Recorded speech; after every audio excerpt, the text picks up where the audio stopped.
O Senhor esteja convosco. Proclamação do Evangelho de Jesus Cristo, segundo Marcos. Naquele tempo, João disse a Jesus: Mestre, vimos um homem expulsar demônios em teu nome, mas nós o proibimos, porque ele não nos segue. Jesus disse: Não o proibais, pois ninguém faz milagres em meu nome para depois falar mal de mim. Quem não é contra nós é a nosso favor. Palavra da salvação.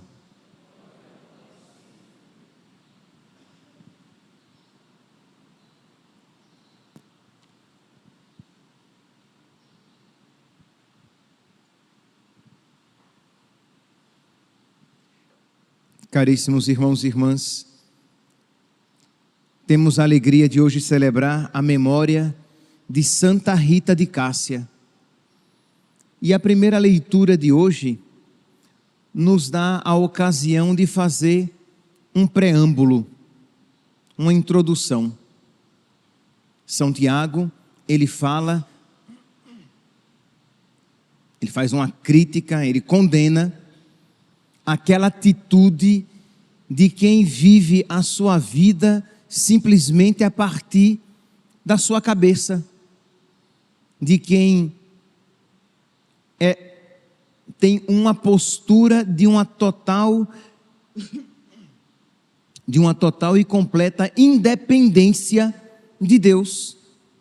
Diz aqui, Tiago, capítulo 4, versículo 13 e seguintes: Caríssimos, e agora vós que dizeis, isto é, vocês que dizem isso, hoje ou amanhã iremos a tal cidade, passaremos ali um ano negociando e ganhando dinheiro.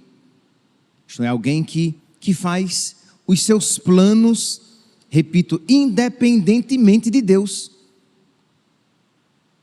No entanto, não sabeis nem mesmo o que será da vossa vida amanhã. Com efeito, não passais de uma neblina que se vê por um instante e logo desaparece.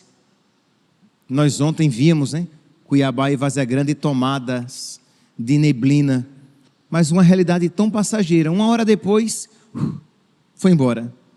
Não tinha neblina mais nenhuma e o calor já estava levantando. Pois bem, assim é a nossa vida.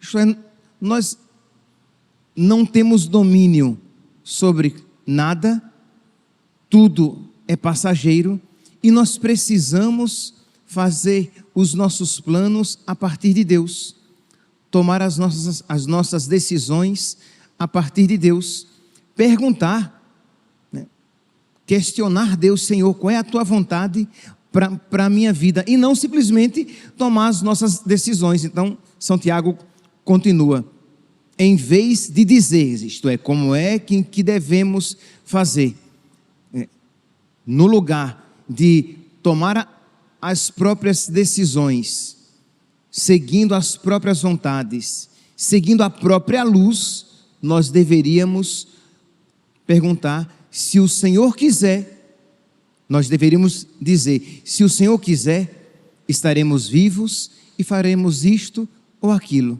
Se for da vontade de Deus, se estiver nos planos de Deus, eu farei isso.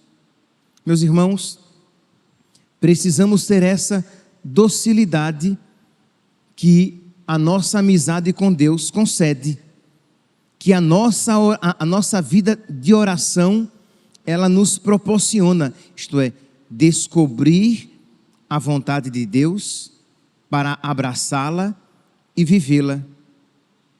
Ou descobrir que aquilo que está nos acontecendo é da vontade de Deus e amá-la. Isto é, rezamos ou para descobrir qual a vontade de Deus e fazê-la, ou descobrir nos acontecimentos da própria vida a vontade de Deus e aceitá-la amorosamente. E neste sentido, Santa Rita é um exemplo para nós. Isto é, ela procurou a vontade de Deus, para fazê-la e descobriu nos acontecimentos da sua vida a vontade de Deus e a aceitou amorosamente. Percebe que são duas coisas diferentes. Uma coisa é quando você quer descobrir qual é a vontade de Deus. Você busca, você a procura e você procura vivê-la. Mas às vezes a vontade de Deus já está acontecendo, já está se manifestando na sua vida. E você fica como que recalcitrando contra o aguilhão, dando murro em ponta de faca, isto é, sem querer aceitar aqueles acontecimentos, quando você deveria, vendo que naquilo consiste a vontade de Deus, aceitar aquela vontade, abraçar aquela vontade amorosamente. Pois bem, então vamos olhar um pouco a vida de Santa Rita e, pedindo a sua intercessão, procurar viver a nossa vida com Deus a partir deste mesmo espírito de uma amorosa docilidade à vontade de Deus na própria vida. Rita nasceu em Cássia, né? Daí vem Santa Rita de Cássia, uma região da Itália, em 1381. Ela é filha única de pais idosos e os seus pais desde cedo pensaram um casamento para ela, e ela desde cedo pensava em se consagrar totalmente a Deus. Ela já desde 8 anos de idade, ela queria ser totalmente de Deus, se consagrando numa vida religiosa. E os seus pais, provavelmente porque idosos, sabiam que não estariam muito tempo na vida dela, já lhe prepararam, já lhe arranjaram um casamento. E aqui, meus irmãos, é a diversidade das flores no jardim de Deus. Isso é, o jardim de Deus tem vários santos. E Rita, embora se percebesse chamada à vida religiosa, percebeu na vontade dos pais também a vontade de Deus. E ela renunciou, pelo menos de uma maneira imediata, aqueles planos de vida religiosa, e viu que era a vontade de Deus que ela renunciasse àquele sonho e se entregasse à vida matrimonial. Por que é que eu falei que no jardim de Deus há muitas flores? Porque nós iremos encontrar santos que os pais queriam que eles se casassem, e eles queriam a vida religiosa, e eles foram, independentemente da vida dos pais, da vontade dos pais. Mas neste caso, e nós iremos encontrar outros santos que viram na vontade dos pais a vontade de Deus, e uma ocasião de sacrificar a própria vontade e abraçar aquela cruz. E Rita então aceitou se casar, se casou com Paulo Fernando, um homem dificílimo, não era difícil, era um homem dificílimo, um homem que os biógrafos dizem que era pervertido, violento, intransigente, isto é, quando ele queria algo, a vontade dele seria feita independentemente de se era boa ou má. Então, um homem pervertido, um homem violento, um homem intransigente, um homem sem temor de Deus. E Rita passou 18 anos neste casamento difícil, dificílimo. E diz que Rita rezava pedindo a Deus a salvação da alma do seu marido. Isto é, ela não queria primeiramente um matrimônio tranquilo. Ela queria um matrimônio em que ela pudesse ganhar a alma daquele homem para Deus. E ela, com a sua virtude, com a sua paciência, com o seu espírito de sacrifício, com a sua vida de oração, com a sua piedade cristã, ela conseguiu tocar o coração daquele homem tão ruim e tão difícil, que durante muitos anos a humilhava frequentemente.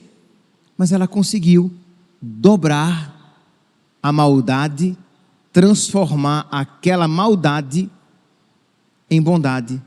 E aquele homem se aproxima de Deus, aquele homem se reconcilia com Deus e com a igreja, ele se confessa.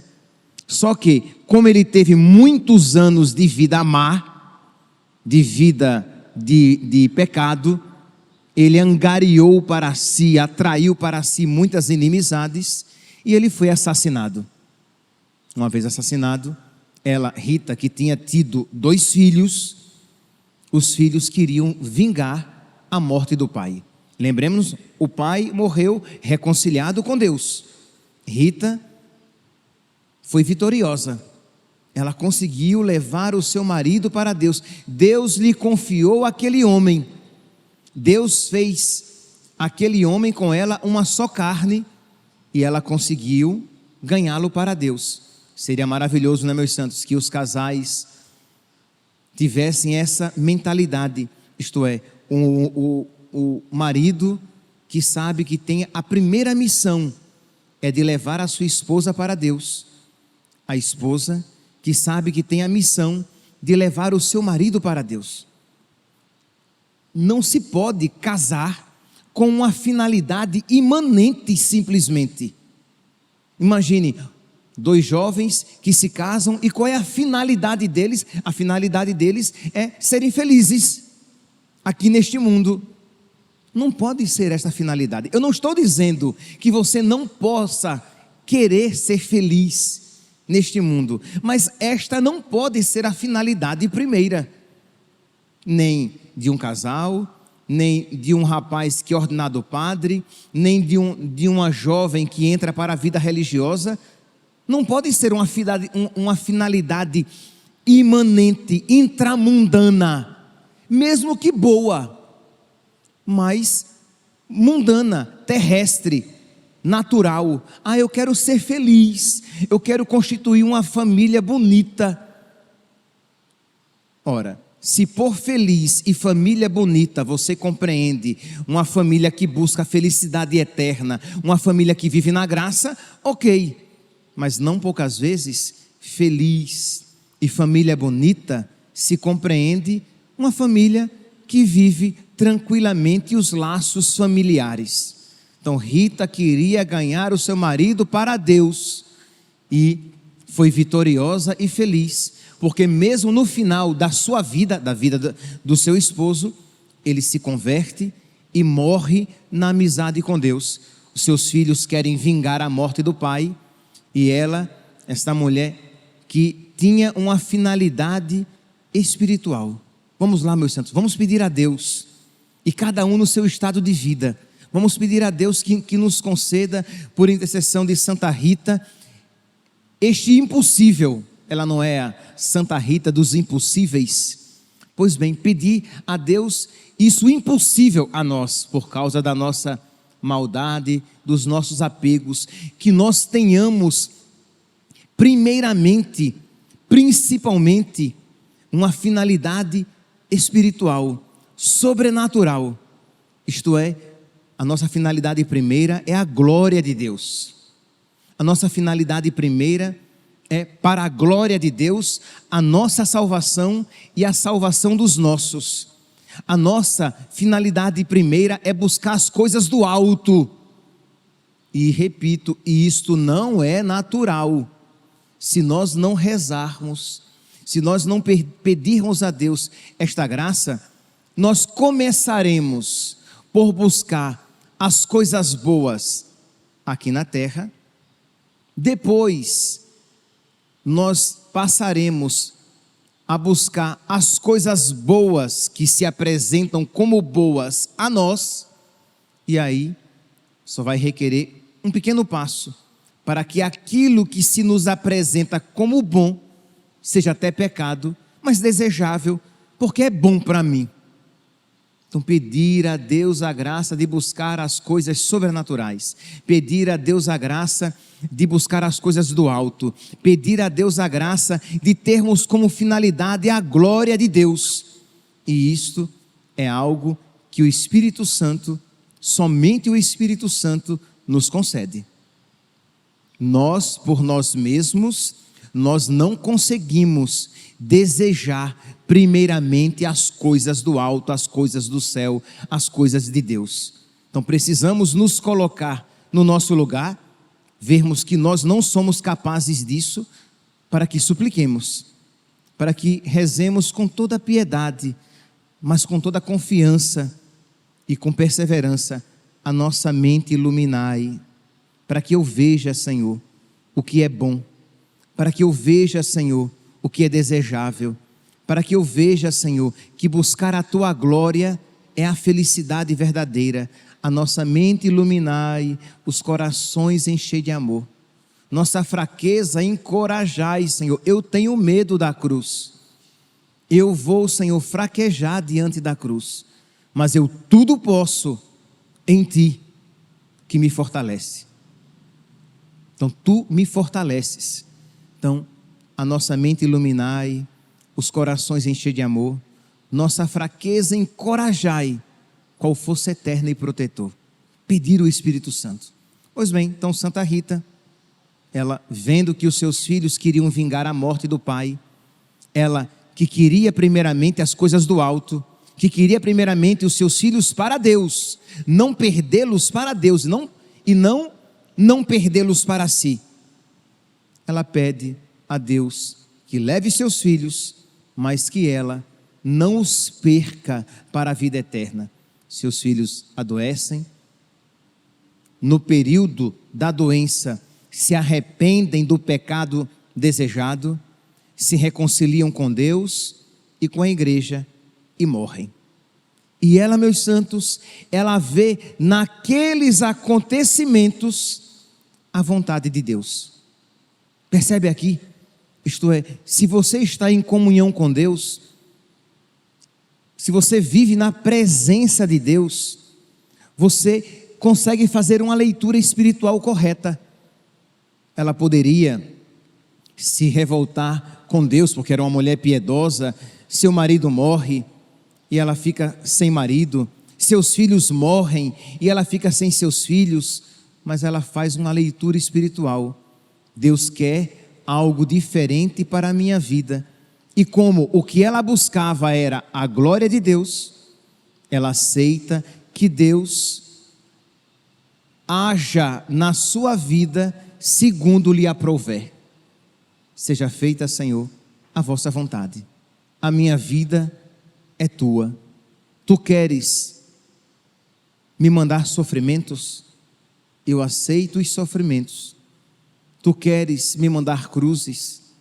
Eu aceito cruzes, porque eu creio, Senhor, que por meio deste sofrimento, desta cruz, uma graça maravilhosa me está sendo concedida. Meus santos, isso não é natural. Eu não estou falando isso aqui para vocês a partir de uma inteligência humana. Se nós não formos socorridos pela graça de Deus, quando o sofrimento vier, nós nos revoltaremos contra Deus.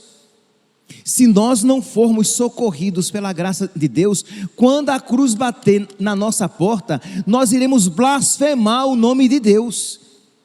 Nós iremos dizer que Ele é ruim, parece que Ele não nos ama, parece que Ele se esqueceu de mim. Eu rezo e só desgraça me acontece. Quem já não ouviu frases semelhantes? Isso é o que vai nos acontecer. A nós, tá? Eu não estou falando de pessoas lá fora. A nós que participamos das missas, se nós não vivermos, não apenas em estado de graça, mas na presença de Deus, cultivando nossa vida espiritual, nossa amizade com nosso Senhor, quando a cruz se nos apresentar, nós iremos odiá-la. Nós nos tornaremos inimigos da cruz. Ela será escandalosa a nós.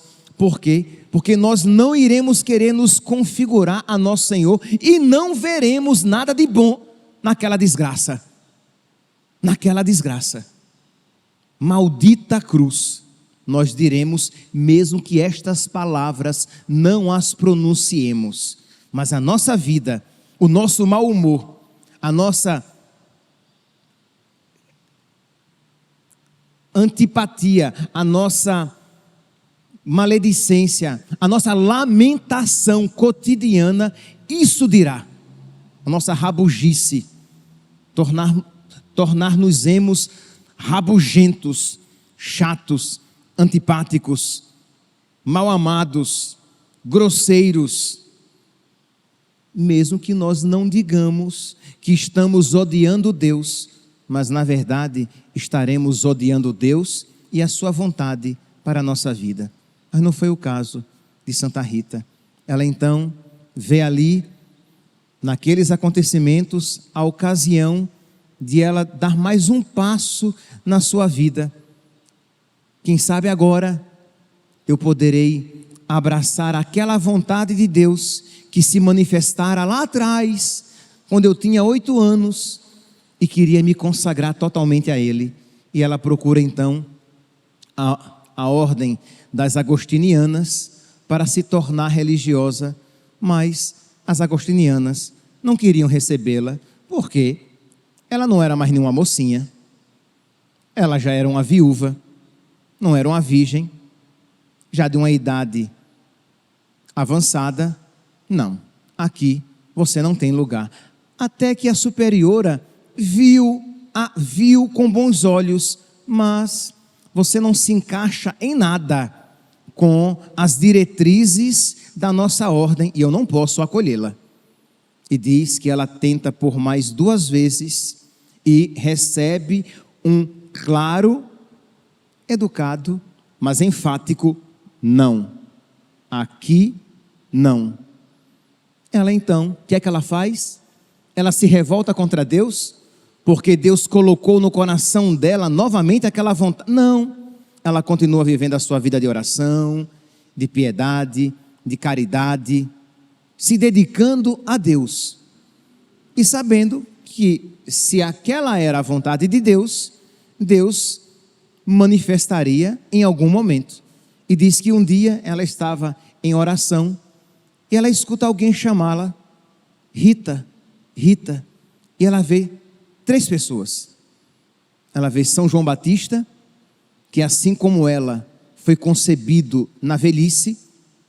Ela vê Santo Agostinho, fundador das agostinianas, e vê São Nicolau de Tolentino, um santo agostiniano, que pedem que ela os siga. E ela segue.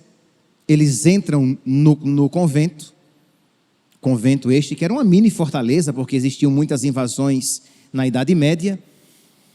Eles entram, a levam à capela do convento e a deixam lá e vão embora. De manhã, quando as freiras acordam, está lá Rita misticamente na capela rezando, com as portas fechadas. Como é que ela entrou aqui? A superiora pergunta como é que ela entrou, não tinha como ela pular o muro. E ela conta a história, e a superiora viu naquele acontecimento um sinal de Deus e resolve, a contragosto de algumas na casa, resolve aceitá-la. Mas nem todos gostaram muito da ideia, afinal de contas, ela já era uma mulher já madura, uma viúva, e a superiora estava abrindo uma exceção muito excessiva. Era uma particularidade não acontecida até então, mas acolheu Rita. E ela começa a se dedicar na vida religiosa, não obstante a antipatia de algumas. E alguns anos, uns 2, 3 anos depois, na quaresma de 1443, ela ouvindo a pregação de San Giacomo della Marca, um pregador que falava de se unir a Cristo crucificado, de se configurar a Cristo, de amar a vontade dolorosa de Cristo. Na quaresma, né? Os temas são muito ligados à cruz, e ela ouve aquela pregação e pede a Jesus que se configure mais intimamente a Ele, mais profundamente a Ele. Rita tinha, nesse período, em torno de 60 anos, 60 a 62 anos de idade. E aqui, meus santos, é interessante, né? Quando a gente passa dos 40, dos 45, ninguém espera grandes mudanças, né?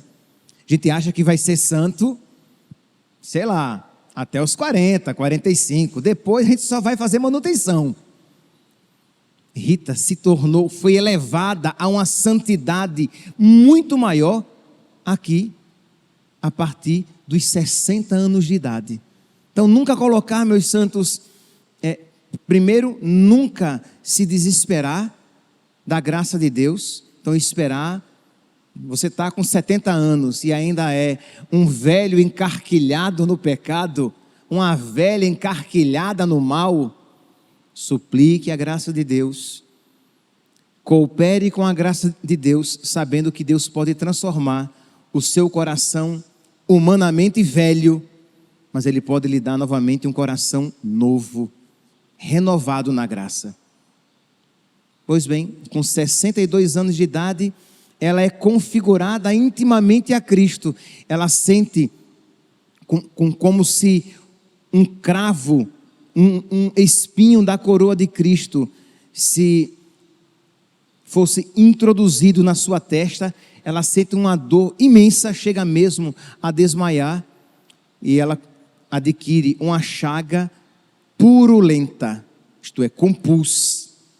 É algo assim, um pouco estranho entre os místicos, algo muito particular, porque as chagas dos místicos, normalmente elas exalam um bom odor, mas ela se tornou, meus santos, por causa de Cristo, uma velha fedorenta no convento.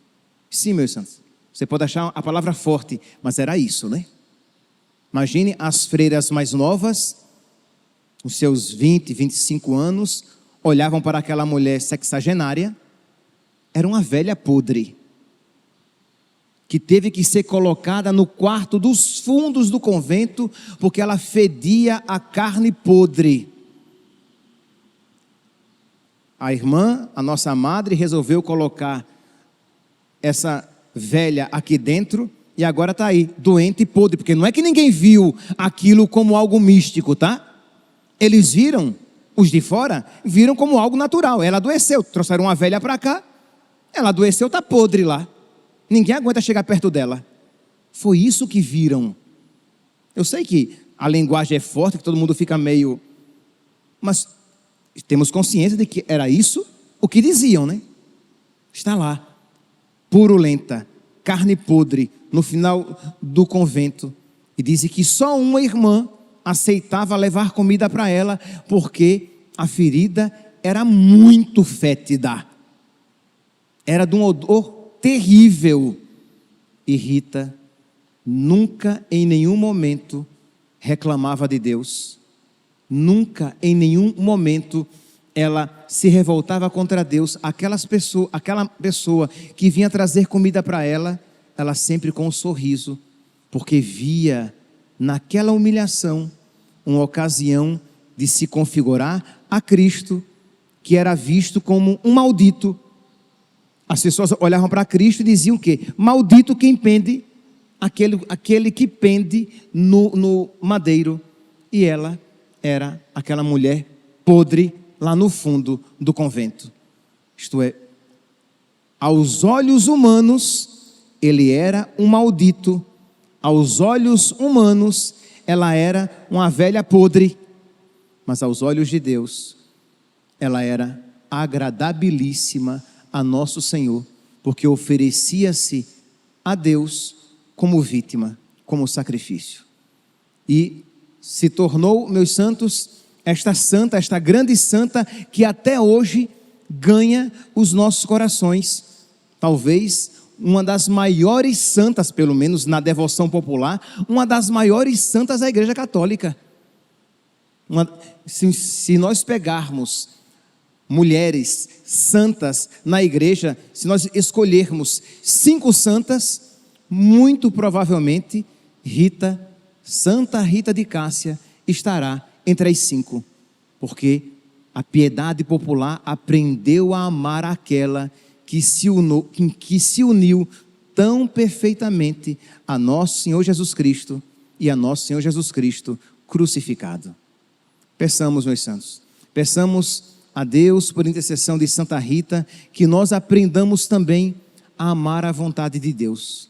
Peçamos a Deus, por intercessão de Santa Rita, que nós aprendamos também a sofrer de uma maneira agradável a Deus. Peçamos a Deus, por intercessão de Santa Rita, para que nós não sejamos inimigos da cruz, mas muito pelo contrário, amemos tanto nosso Senhor, que queiramos trazer na nossa vida as marcas das suas chagas. Louvado seja nosso Senhor Jesus Cristo, para sempre seja louvado.